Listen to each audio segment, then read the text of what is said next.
Hello, everybody. It's been a crazy week, as if you noticed. I mean, what is it? Solo, the Star Wars story, that's bombing hard. And the second weekend, it's likely going to drop 70%. That's horrible.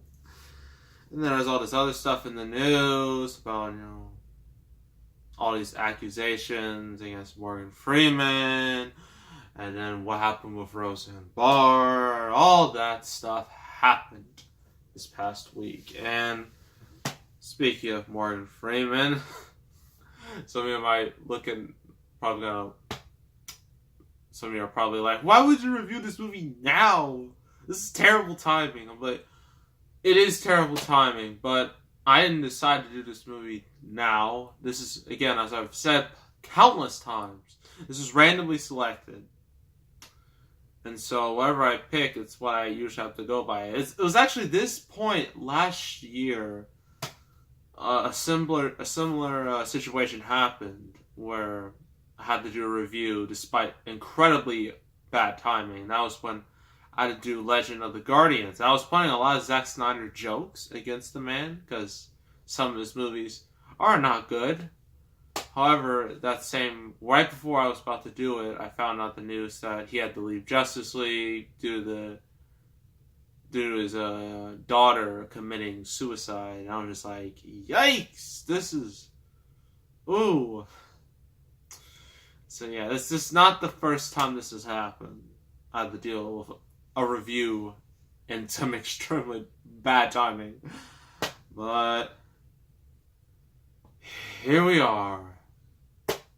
We are doing... it's not even a Morgan Freeman movie. He's in this. He plays a big role, but it's not his movie.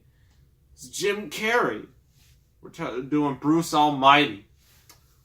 Jim Carrey's biggest live-action comedy of all time. And this came out 15 years ago. So, how convenient. And when this came out, it was like summer of 2003. It was like May. It's Memorial Day weekend, and I mean, like, May that year was stacked. You had X-Men 2, you had Matrix Reloaded, Finding Nemo, this. And everyone was like, this isn't gonna make any money. Turns out it made a bunch of money. It beat The Matrix second weekend, and then it was a massive hit.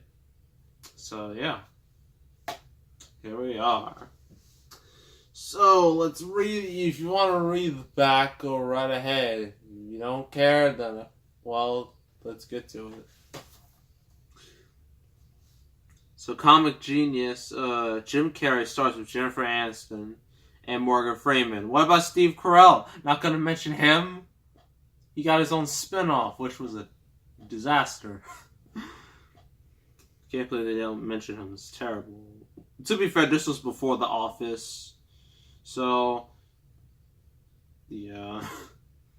And an entertaining comedy hit of the year that critics are applauding as a laugh a minute. So, yeah, Bruce Nolan, Carrey, is a TV reporter who believes the entire universe is stacked against him. In a life-altering encounter, the big guy upstairs, God, if you didn't know, Morgan Freeman, endows Bruce with all of his divine powers and challenges Bruce to take on the big job to see if he can do it any better. So basically, the whole pitch of this movie is, what if Jim Carrey had the powers of God and he could do whatever he wanted? That's basically the whole pitch, and they were just like, yes, that's brilliant. So yeah, our main protagonist, Bruce Nolan, that's why it's really called Bruce Almighty. He basically has all these amazing powers. Like, he can make the moon come closer. He can, with his dog, he can, like, literally summon him to just go to the bathroom on the toilet. The way he doesn't have to deal with walking him. He can just do all this crazy stuff, and you're like, oh, wow, that's awesome. And he also does it, to his you know, like with his wife, he does stuff to her. That's a little a bit, not even a bit. It's pretty selfish. And he also, you know, messes up one of his, you know, people, you know, the place he's working at, Steve Carell's character. Yeah. So, you know, he has all this power all in his hands now. So, yeah. Pros and cons. Pros. Jim Carrey. You know, just even though he's had a very up and down career, you know, when he is given a good script, you know, he can really shine. In this movie, like, at first you're just like, oh, it's not, whatever. But once he starts getting those powers, then you really get to see Jim Carrey, you know, like, do all this pretty cool stuff. And it's nice, you know.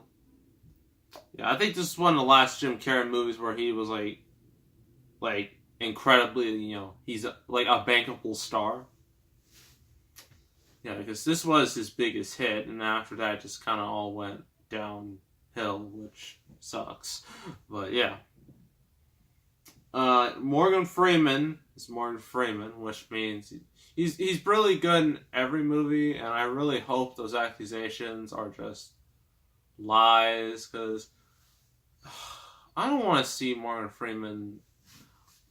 One of the things everyone loves about Morgan Freeman is his voice. His voice is perfect for documentaries. It's perfect for narration. It's perfect for anything. I don't want that going away. I don't want that. I don't think any of you want that either. Yeah, just like the comedic situations, because the premise allows for anything. That's what makes it great. Cons. I guess the story, some people might find it cliche. I know I've said that way too many times. It's become a cliche of its own. But yeah, sometimes the story, like, if it's structured well, it's fine. But sometimes a lot of movies are structured the same way, and it can get very annoying, and it become very noticeable. So I'm not saying it's bad, but it could get a little bit tiresome. Just saying. Yeah, but overall, it's a pretty fun movie. It's nothing groundbreaking, but, you know, if you want to see Jim Carrey do some awesome stuff, some hilarious stuff, especially with Steve Carell, like what he does to Steve Carell, like while Steve Carell's on the air, is comedic gold. And I'm not going to spoil it because ruining a joke is terrible. So if you want to, you know, watch it yourself, either you buy the movie, watch it on TV, or just watch a YouTube clip of it. So I'm going to give this 7 out of 10. It's pretty good. It's a pretty short review. Next review is something more modern, more timely, sort of. It only came out about not even 6 months ago. And it was one of the biggest hits of 2017. And originally, everyone was just like, ew, I don't want this. But then it came out, everyone was like, you know, this is a really fun movie. I like this. They embraced it, and it made nearly $1 billion. So, and I am talking about Jumanji, Welcome to the Jungle. That'll be the next review. So make sure to, you know, check that out. Make sure to subscribe, like this video, leave a comment, and I will see you all next time. And I am out.